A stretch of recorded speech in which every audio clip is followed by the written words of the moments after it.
All right. Happy Monday, everyone. Don't have anything to start with, so Matt? Yeah, well, so after the events of, I'm sorry, let me turn my report on. After the events of Friday, particularly the veto at the Security Council, the Secretary's meeting with the Arab and Islamic foreign ministers, and then the emergency determination on the tank munitions to Israel. I'm just wondering, are you guys aware of how isolated you are? So I would answer that by saying every time we engage with one of our partners in the region and our partners around the world, what the Secretary hears is the indispensability of American leadership, both in helping to resolve this conflict and bring an end to it that guarantees the destruction of Hamas, and in planning for the days and weeks and months and years to come. Now, that doesn't mean that we have agreements with everyone in the region about the best way forward. Obviously, we don't. There are a number of countries that have called for a ceasefire. We've made clear that while we support humanitarian pauses, we think a ceasefire that would allow the leadership of Hamas that plotted and planned October 7th to continue to carry on in Gaza and plan future attacks is one that's unacceptable.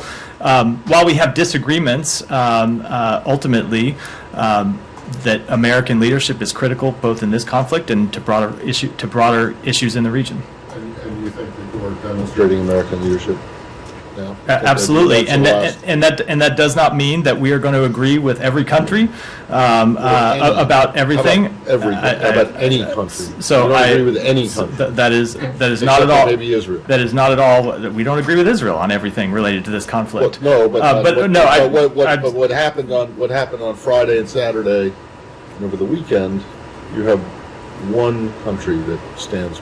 So I think if you've looked at the results of our diplomacy over the past few months, you cannot take any one piece of data, be it a UN Security Council vote or anything else, and say that that represents the sum and total of our diplomacy, because it doesn't. There are other things that we've done in working with the G7, with partners in the region, that we'll continue to work on. So the bottom line is you're not concerned that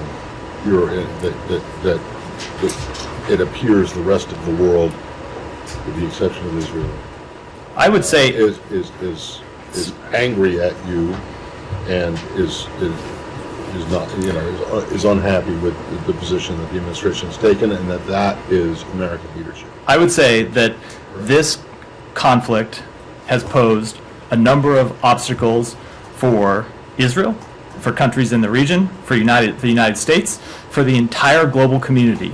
And so we are trying to resolve this conflict, as I said, ultimately with a result that protects civilian lives to the maximum extent possible, that ensures that Hamas cannot rearm and refit and launch the attacks of October 7th again. We're trying to work on how to achieve a lasting, secure peace for the Palestinian people and the Israeli people and the establishment of an independent Palestinian state. And we are engaged every day, from the president and the secretary on down. And I will say that even when we have policy disagreements, including sometimes very serious policy disagreements, every country that we engage with says they want to see America engaged. And they want to see America engaged both in helping to manage this conflict, and helping to prevent the conflict from spreading, and helping to plan for post-conflict governance in Gaza and beyond. So I know that's a long way of answering. The point I'm trying to make is you can't take a disagreement at the Security Council or a disagreement over pieces of the policy, and I think impute broader, broader trends from that, other than to say that, of course, this conflict is posing challenges for every country in the world. It's posing very serious challenges, of course, to the government of Israel, and posing very severe difficulties to the Palestinian people. That's I think the first order question. For the United States, we're going to continue to try to stay involved, because we think it's in the interests of Israel, the Palestinian people, broader regional security, and of course the security of the United States. Last one. You're very fond of saying, you and every previous administration I've covered, very fond of saying, in terms of numerous conflicts, almost every conflict around the world, that there is no military solution to this. And yet your actions over the course of the last 5 days suggest that you think that there is, or that the only solution to this conflict is military. Is that an accurate reading? No, I don't think that's inaccurate because I don't. So you don't think there's a let me military just solution? no. Let me answer it this way. I don't think it's an accurate reading because I think there would be other conflicts where we say there are potential military solutions. We think the Ukrainian military repelling Russian forces from their borders would be a military solution to that conflict. Well, no, There yeah, could- but that you've always talked about diplomacy at the end. Of course, and there will have to be diplomacy at the end, but then as an immediate... Diplomacy at the end with Hamas, between Israel and Hamas? No, I was talking about the first Okay. conflict. With respect to this conflict, we think there can be a military solution to taking out the leadership of Hamas that planned and carried out the attacks of October 7th, in taking out the militants who crossed into Israel and carried out those attacks. Ultimately, there is not a military solution to the broader issues between the Israeli people and the Palestinian people. That is something that cannot be solved militarily. It has to be something that is solved eventually, in our judgment, with the establishment of an independent Palestinian state. Thanks. Come here, go ahead. Hi, Matt. I have a couple of things. This administration earlier this year unveiled an overhauled arms export policy with increased emphasis on human rights. Let me read your policy back to you. Quote, no arms transfer will be authorized where the United States assesses that it is more likely than not that the arms to be transferred will be used by the recipient to commit, facilitate recipient's commission of, or to aggravate risks that the recipient will commit genocide, crimes against humanity, grave breaches of the Geneva Conventions of 1949, including attacks intentionally directed against civilian objects or civilians protected as such, or other serious violations of international humanitarian or human rights law, end quote. So just want to understand, given the flow of weapons transfers to Israel, is it the U.S. assessment that its weapons provided to Israel are not being used in any of the situations that I've just read out loud and are described in this policy? So I will say that our expectation of every country to whom we provide military assistance, weapons and other assistance, is that they use that assistance in full compliance with international humanitarian law and the laws of war, and Israel is no exception. Right, but at the moment, you just told me your expectation. However, there's been some results on the ground that we have seen. So what is the U.S. assessment on the results that it has seen so far on the ground? So if let me take that in a couple ways. One, if with respect to any specific, I get asked sometimes about a specific strike or a specific use of an arms. I'm not able to offer an assessment here from this podium. I often don't have all the available information. With respect to the overall use of arms, we have not made any specific determination of the type that you laid out in the intro to the question, but we have said we think there are more things that Israel can do to minimize civilian harm. The Secretary talked about some of those this weekend. We think there needs to be more predictability in the South for when humanitarian pauses can take place. There needs to be more predictability in terms of the corridors that that civilians could use to get themselves out of harm's way, and in designated time periods when those are protected. There needs to be more predictability in those same corridors so aid can come in. And with respect to the use of the weapons we provide, and with respect to the use of weapons that we don't provide but that Israel uses on its own, we have been clear in all of our conversations with them that they need to comply with international humanitarian law and the laws of war. We have been quite clear with that at the highest possible levels of this government, and will continue to do so. Right. And just a couple of more things, sorry. Could you say that U.S. has a full understanding of where exactly the weapons and the ammunition that it has sent to Israel are being used, like locations and specific offensives, specific fighting, and all of that? I just can't keeping track of it. I can't. I would refer you to the Pentagon for a more specific assessment. I can't do so from here. Right. And the final thing is, like, Secretary talked about the gap, and you're referring to his comments yesterday. He sort of laid out like more pauses and specific humanitarian corridors for people to assistance to find its way. But right now we're basically looking at a bit of a societal breakdown inside Gaza in Khan Yunis, where even if there's an increase in the number of aid trucks going in, it's simply not going to the people. Has this administration had conversations with the Israelis over the weekend on this specific challenge, and what assurances have they given you? Yes, we have had specific conversations with them. Our special envoy on the ground, David Satterfield, has had in-person meetings with the Israeli government about these very issues over the weekend. We've had them at the highest levels of this department to make very clear that more needs to be done to get humanitarian access in. We have seen, so as you know, just to give it some context, we saw expanded levels of humanitarian access during the pause. Part of that was that the government of Israel was allowing more humanitarian access to get in through the Rafah crossing. Part of that was because there was a pause, it was much easier for the enablers, the deliverers of humanitarian access, to move it around Gaza.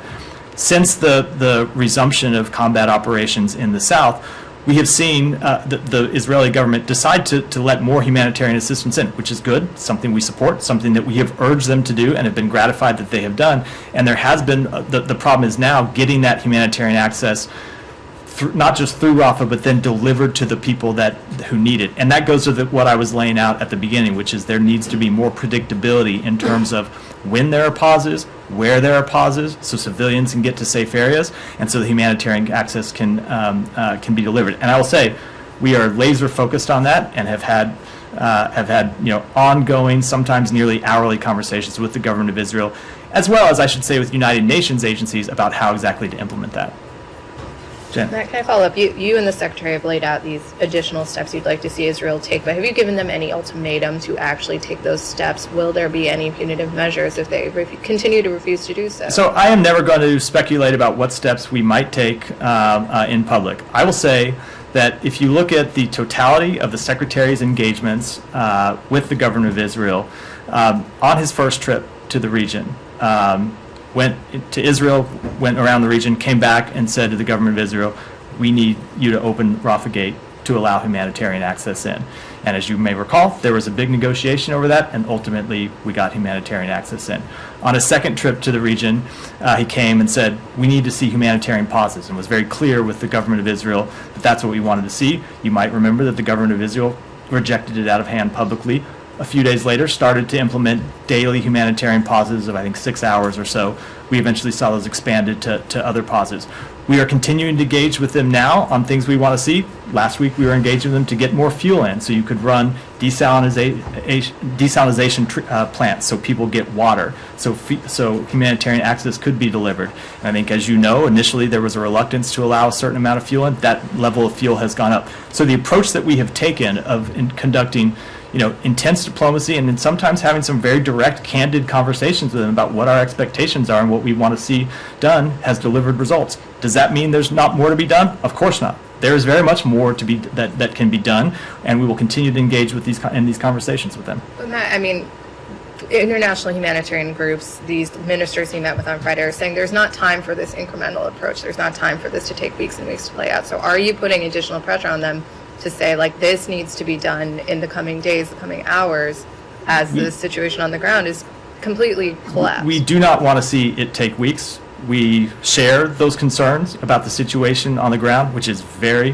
very difficult, extremely difficult for civilians right now in Gaza to access the food, the water, the medicine they need. It's tough to move around in the middle of a conflict, so we're going to continue to have these conversations with the government of Israel. But I haven't said it yet in this briefing. I haven't been asked yet in this briefing. I do want to reiterate that this is only a challenge because Hamas continues to embed itself inside the civilian population in southern Gaza, in Khan Yunis, in the very places where we are trying to get humanitarian assistance into civilians.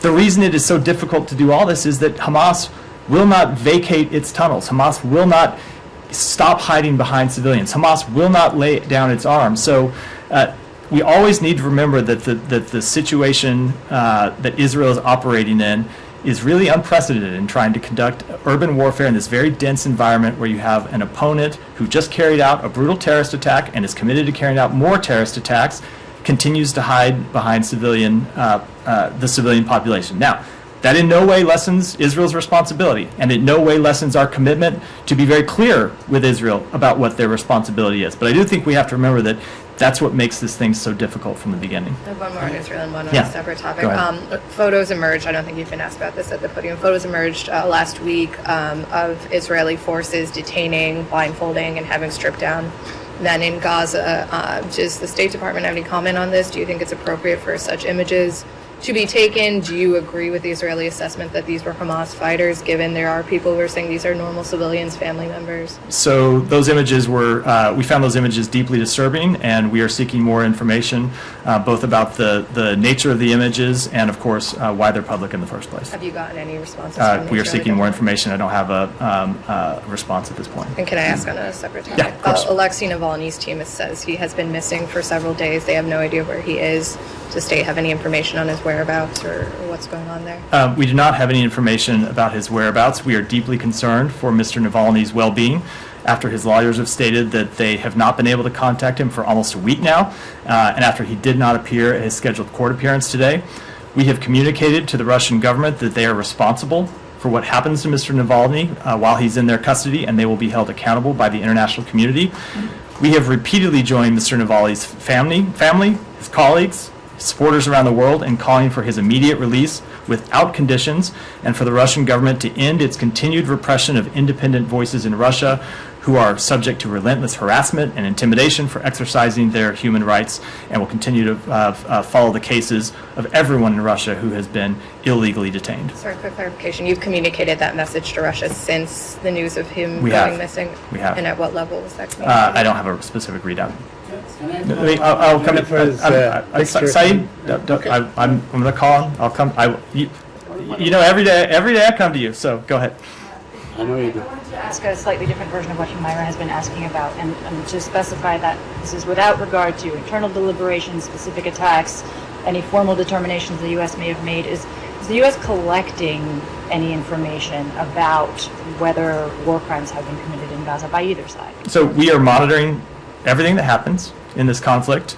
We are engaged in conversations with the Israeli government, and I don't have anything further to say about our internal activities at the State Department. Monitoring. I mean, I know it's a flawed comparison, but in the case of Ukraine and Russia, the U.S. was collecting information through open source and intelligence sources and sharing those actively with, allies and other organizations. So is a similar sort of activity underway? I don't think you can compare them because, as you say, it is a very different environment. It's a very different place on the ground. But I will say that we're not only are we monitoring, but we are in close contact, in close communication with the Israeli government. There are a number of times where we have sought information about specific actions that they have taken. I've talked about that, about some of those from this podium. For example, or I shouldn't say I did, the Secretary mentioned last week the fact the strike that killed a Reuters journalist in Lebanon. Secretary said that we have communicated our interest in finding out what happened to the Israeli government, and they've said that they are investigating it. We think that's appropriate, and we'll continue to have those very direct conversations. Specifically on the question of war crimes, I mean, the U.S. believes, I assume, that there needs to be accountability if it is determined that war crimes are committed again by either side. Of course. And is the U.S. interested in being a participant and arbiter of this, or if not, is there another country or body of the U.S. that's interested in I this? just don't want to address a hypothetical. I have others that I hope you can mention. Okay, I'll come back. Say, go ahead. Thank you. I just want to follow up very quickly on the issue raised by Jennifer on the picture of the men stripped down and so on. You agree with the spokesman for the Israeli government who said, this is the Middle East and it gets a bit warm. That's why they just. So I haven't seen that. I haven't seen that comment. So I don't want to comment in specific, but I would say that is certainly not a sentiment that we would agree with. We always have been clear with Israel about the necessity of acting in full compliance with international humanitarian law, and that does require that it protects civilians and treat detained individuals humanely and with dignity. I have a couple more questions. The Saudi foreign minister suggested that the Palestinian foreign minister, Riyad Malki, was basically given a gag order that he could not speak in Washington. Could you clarify this? No, that's not accurate. So I will say this gets a little complicated because it goes back to a law from, 30 years ago at this point. So I think the first claim that was made publicly was that we had imposed a visa restriction that prohibits him from speaking. That is not accurate. There is no statute or there's no provision in U.S. law that allows the imposition of such a visa restriction, and we have imposed no such visa restriction. There is a provision in U.S. law going back to 1987, the Anti-Terrorism Act, that prohibits the expenditure of PLO funds inside the United States. There have been waivers issued for that law in the past. Congress has changed the requirements for the Secretary to issue those waivers, such that they cannot be met under current law. But in no way, so I would say the provisions of that law all relate to the expenditure of funds. So they in no way limit anyone's ability to speak.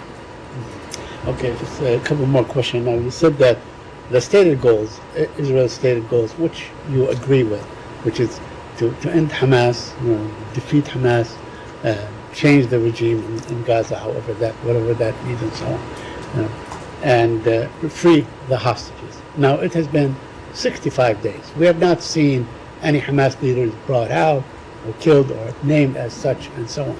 So, you expect this thing to go for another 65 days? I do not have before they achieve their goals. I do not have an expectation for how long this will go. That's up to the Israeli government to speak to. They have killed and been quite public about the fact that they have killed a number of Hamas fighters. Okay, so I mean, looking at the situation, this could go on for conceivably another 65 days. Saeed, I just said I wouldn't want to speculate on the outcome, so I don't think you can follow that up by adding speculation to what I've said. Okay. Now, you also said that you want to see a resolution to the Palestinian-Israeli conflict where there's a two-state solution and so on, all that stuff that the U.S. has always been stating all along for 30 years at least, and so on.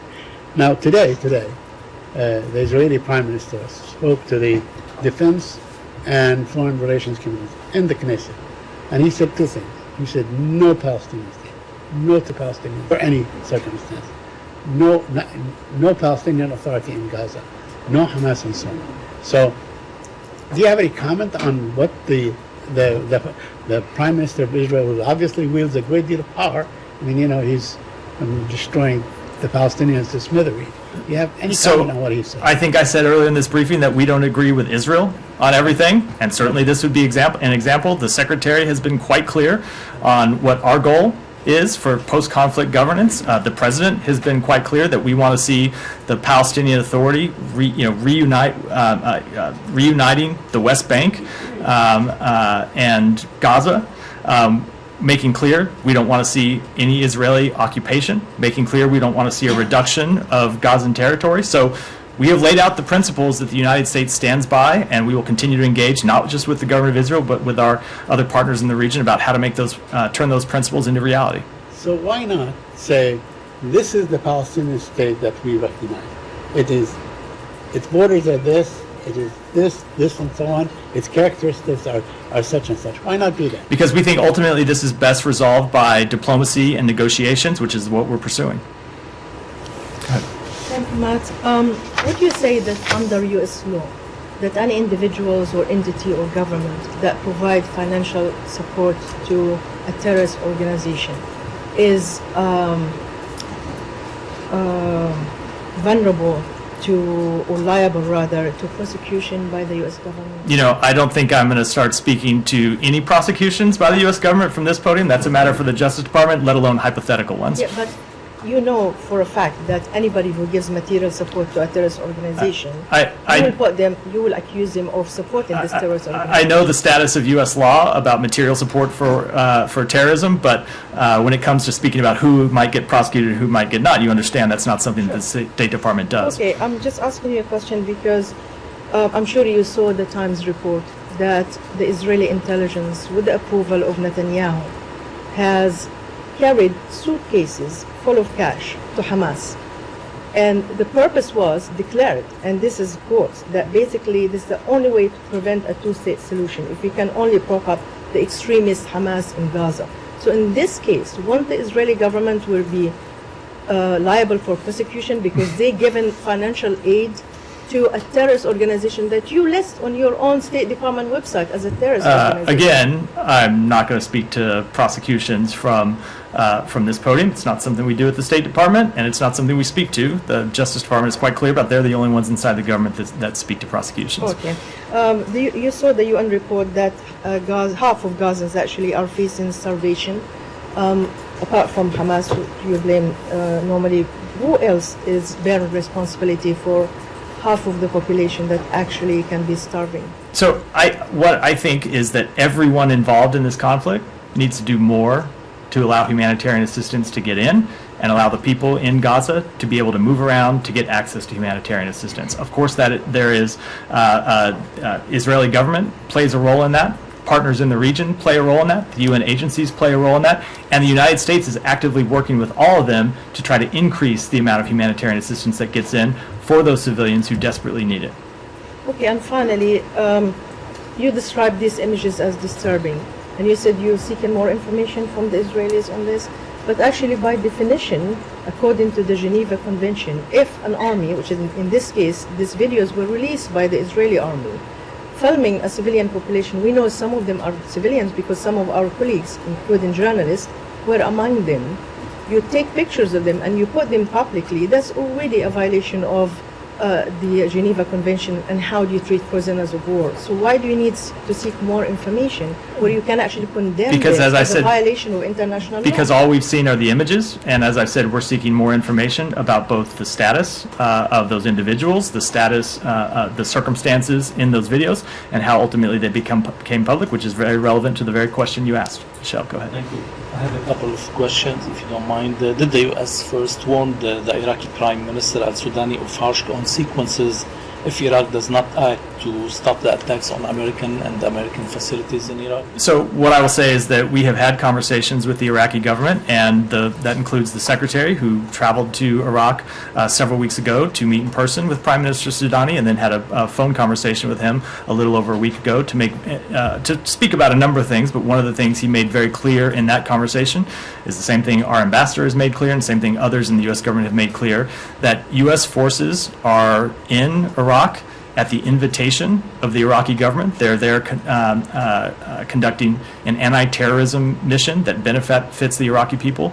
And we, of course, expect the Iraqi government to do more to hold accountable the Iranian-backed militias who first were launching strikes against U.S. military installations and U.S. military personnel, and then as recently as last week, were launching strikes against our embassy. So we very much do expect the Iraqi government to do more. And as we have always said, we will take whatever actions we need to as the United States to defend U.S. personnel, defend U.S. interests. And second, on Lebanon, Israeli defense minister has said today that Israel is open to the possibility of reaching an agreement with Hezbollah if it includes a safe zone on the border and guarantees. Do you have any comment on that? Will the U.S. mediate between Israel and Lebanon to reach such agreement? So I'm not going to comment specifically on that report or on that proposal, but I will say that one of our goals from the beginning of this conflict has been to prevent it from widening, and that of course includes from widening northern Israel into Lebanon. We have had conversations about that with the Israeli government and encouraged and said that we very much do not want to see the conflict from widening. We do not want to see the conflict widen, and have had conversations with other partners in the region, and we would support, I won't say anything, but we would support steps that would achieve that goal. And are you aware of any ultimatum that the Israeli government issued to Lebanon or to the Lebanese No, government? I'm not. Thanks. Matt? Go ahead. Yeah, thank you, Matt. In light of a recent Jerusalem Post report about a UN agency, UNRWA, school teacher in Gaza holding a hostage captive in an UNRWA school, as well as teachers at UNRWA schools in Gaza, praising the attacks on social media with ties between Hamas terrorists and the agency's schools. Is President Biden now willing to defund this terrorist UN organization, UNRWA? And I have a follow-up. So I would just say, with respect to that first report, we saw that report, we sought information from UNRWA about it. I would add that, to our knowledge, that report has never been verified. Certainly, if that were the case, we would expect accountability for the individual involved. But I do want to speak about UNRWA specifically. UNRWA is providing life-saving work for Palestinians right now under very difficult circumstances. We've seen, I think it's more than 100 UNRWA staff killed during this conflict, while they are out trying to get food and water and medicine to the Palestinian people. The work that they are doing is essential. It is saving lives. The United States continues to be the largest donor of humanitarian access to the Palestinian people. We continue to support UNRWA for the work that it's doing, and will continue to do it because they are, I will say, as I said a moment ago, actually they're on the front lines. UNRWA staff putting their lives at risk to get food, water, medicine to children, to babies, to civilians. So we absolutely support the work that they're doing. Okay, in light of that Jerusalem Post report, of 100 Hamas terrorists confirmed to have graduated from UNRWA schools, what level of terrorist involvement with UNRWA will it take to motivate President Biden to condemn the UNRWA terrorism? So we always condemn terrorism, and I think that's pretty clear just based on what you hear me say from this podium every day and what you've heard me say about Hamas since October 7th. But I do want to reiterate what I said about the life-saving work that UNRWA is doing and how important it is that work not just continue, but that it be expanded. We would welcome other countries increasing their levels of support to UNRWA because we really do think the work they're doing is essential. Go ahead. Yeah, go ahead, Jane. Thank you. I have two questions. First question, Kurt Campbell, the nominee for the Deputy Secretary of State, said at the Congressional Confirmation hearing that he has a skeptical stance on North Korea coming to diplomatic table to give up its nuclear weapons. Then what are the other alternatives for the United States to denuclearize North Korea? I don't want to speak to hypotheticals. I will say that we will continue to encourage diplomacy with North Korea. That has been our policy all along. But I think it's safe to say that his skepticism is well-founded, given that we have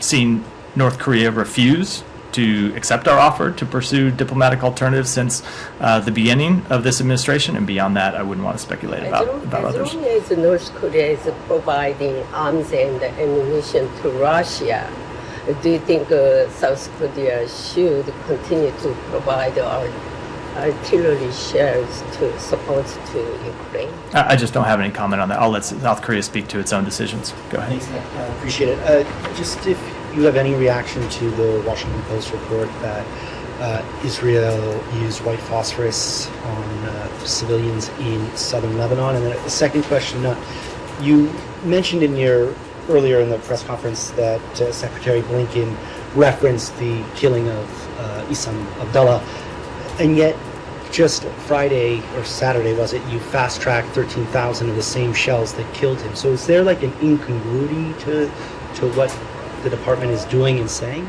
Let me speak to the first question first, which is that we are concerned by the reports of the use of white phosphorus. Obviously, there is a legitimate military use for white phosphorus, but that does not include using them on civilians. It means that if you use them, you have to do everything you can to minimize civilian harm. Anytime that we provide items like white phosphorus or really anything to another military, we do it with the expectation that it will be used for legitimate purposes and in full keeping with international humanitarian law and the law of armed conflict. So we're looking into this and looking for additional information.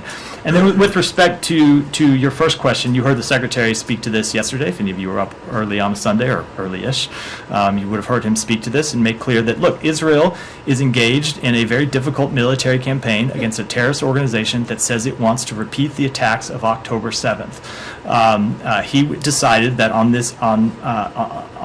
with respect to this sale, this was a munition that they needed on an urgent basis, and so it necessitated an emergency authorization to provide those munitions. But that does not in any way lessen their obligation to act in full compliance with international humanitarian law. And by the way, that goes for not just the munitions we provide them, but that the munitions that they procure from other countries or that the munitions that they manufacture themselves. We expect them, and they should expect themselves to comply with humanitarian law with respect to any weapon that they use. Matt, just on the white phosphorus thing. I mean, this report today is not the first of its kind to allege that Israel has used white phosphorus in this conflict. They go back to, I think, October 13th. you've never expressed concern about them before, which suggests to me that you didn't believe them. Why now all of a sudden are you saying you're concerned by this report? The difference with respect to this report is that the reporting, the story in the Post, and again, it's a report, that's why we're seeking more information, purported that it was used, if not against a civilian target, had significant impact on civilian targets. So that's the reason back for in October, the first week of this war, when there were allegations that from Amnesty and others that white phosphorus had been used by Israel in Gaza. So that you have no problem with. White phosphorus. There are legitimate military uses for white phosphorus. Are you saying that there was no civilian impact when these were used allegedly in Gaza? I'm saying the specific reporting that we saw in the Washington Post is something that we were concerned about. Reporting that you saw back on October 13th. If you want to refresh my memory about what that specific report is, I would be glad to look at it. I'll send it to you. I looked it up because I was surprised that John Kirby said the exact same thing. It was the specific details in this story that we found concerning and why we're seeking more information about it. Go ahead, Can I Mary. ask a clarification on what you said about Islam? Because I just checked Secretary Blinken's comments from Thursday. He says it's my understanding that the Israelis are carrying out an investigation. But I think you said that the United States government has actually sought information about the incident after our story has come out. Is that right? We engaged in a conversation with the Israeli government. They told us that it's under investigation. Right. Correct. So, go ahead. Different topic. There's some reporting today that some federal agencies are mobilizing to protect against cyber threats, particularly from the PRC, targeting or having a potential impact on the 2024 elections. Was this brought up at all in the bilaterals in San Francisco? So I'm not going to speak to everything that's brought up in bilaterals, but you may recall there have been other reports of Chinese cyber activity previously this year, around the time that the Secretary was engaging in meetings with his counterpart, Wang Yi. And as we said at the time, Chinese cyber activities are something that we typically raise in our meetings with them and have done so for some time. Can I just directly related to that? Yeah, go ahead. Just because in recent reporting about Chinese military cyber actors embedding in some critical U.S. infrastructure, it was noted in that report that President Biden, in his bilateral with President Xi, did not raise that topic.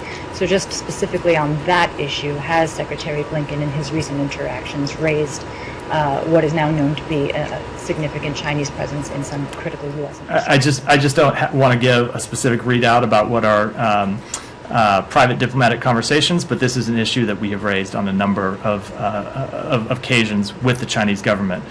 We have long been concerned about their cyber espionage and other intrusive cyber techniques. Can I go back for an update on aid coming in and Americans coming out? Can you just give us, since it's been a few days, the latest figure of Americans who have gotten out of Gaza and they're still waiting to leave? Sure. The number of Americans, and again, it's American citizens, legal permanent residents, and their family members. I know you know that, so just I can see you shaking the head, but I always have to give the qualifier just so it's clear what I'm talking about.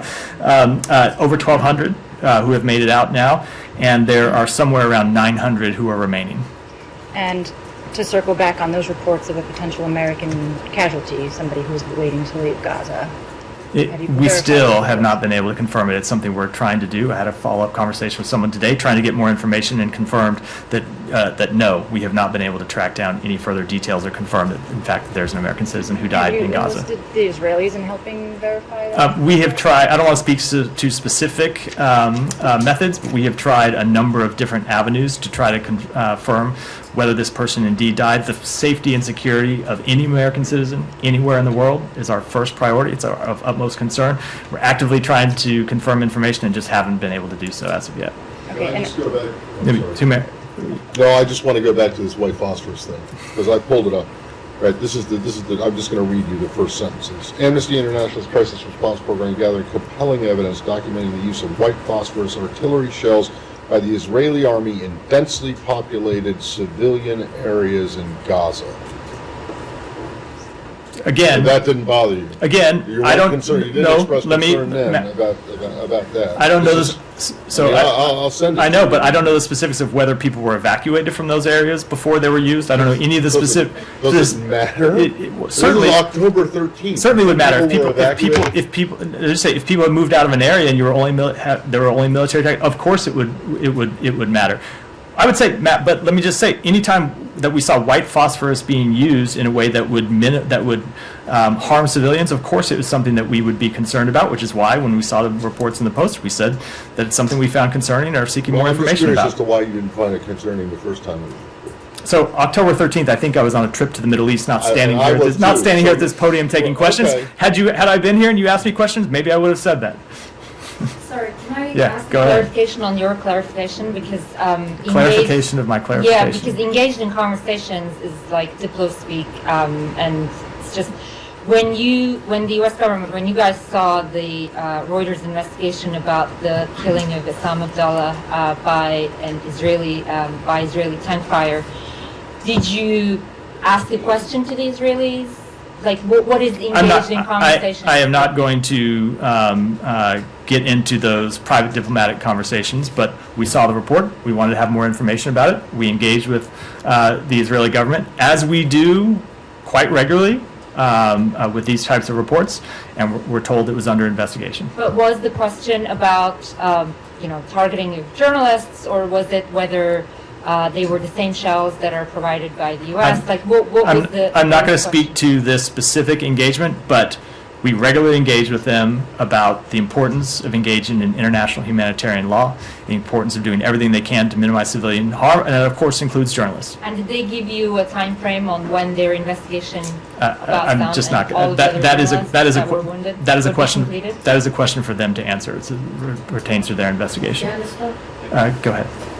Matt, thank you. Mark Stone from Sky News. Can I just return to the images of the Palestinians stripped and in the back of vehicles and seemingly handing in weapons?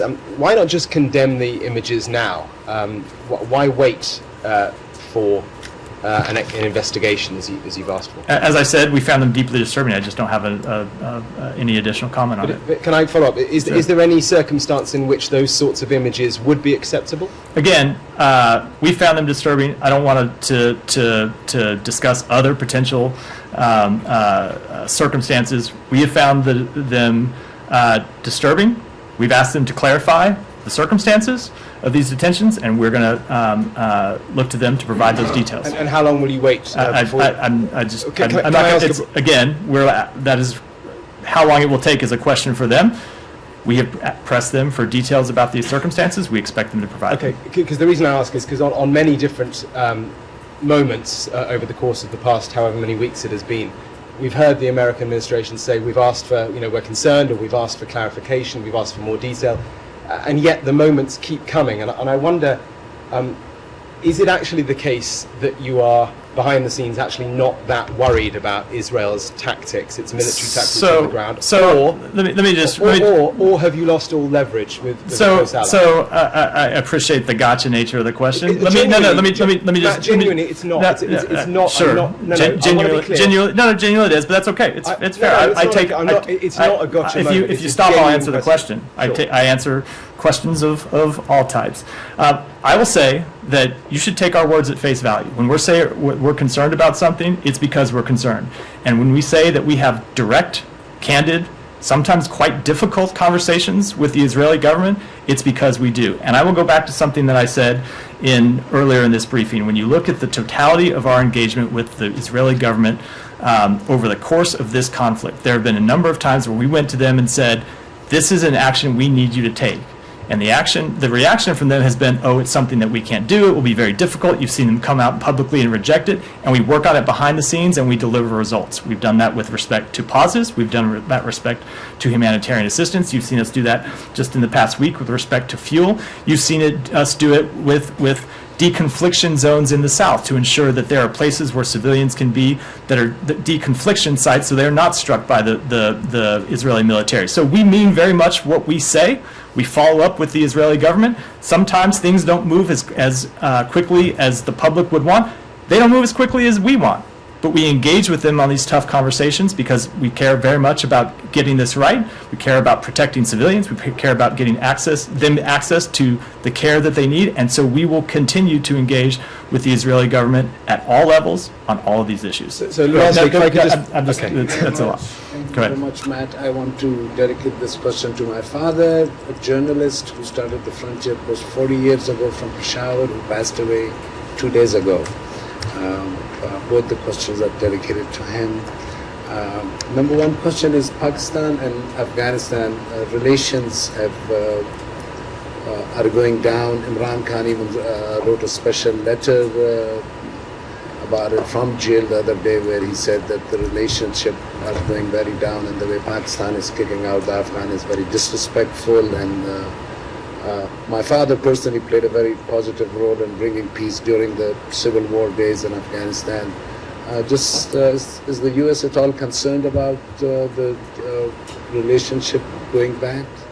So first of all, let me just start by offering my condolences to you. I obviously didn't know your father, but he sounds like an incredible man, and I'm sure it's very tough for you and your entire family to lose him. So my thoughts are certainly with you at this time. With respect to relations between Pakistan and Afghanistan, obviously we support diplomatic resolution to all of the various issues between those two countries. It's something that we have been engaged on. We've detailed the substance of some of those specific engagements over the past few weeks, and we will continue to do so. Just one more question about him. One more question, just about his journalism. So the investigative journalism was something introduced in Pakistan by him in the mid-'80s, and one of the stories that he has regularly been writing about, and I know the State Department does not take any position between political parties. You have said that many times to me, especially with regard to Ceasefire.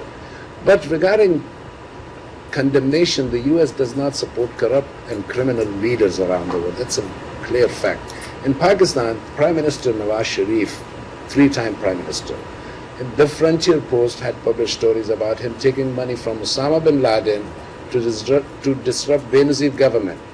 The story was not condemned. Taking state land, story was not condemned or challenged in any court. Sending money internationally, basically financial money laundering thing, story was never challenged. At least condemn that.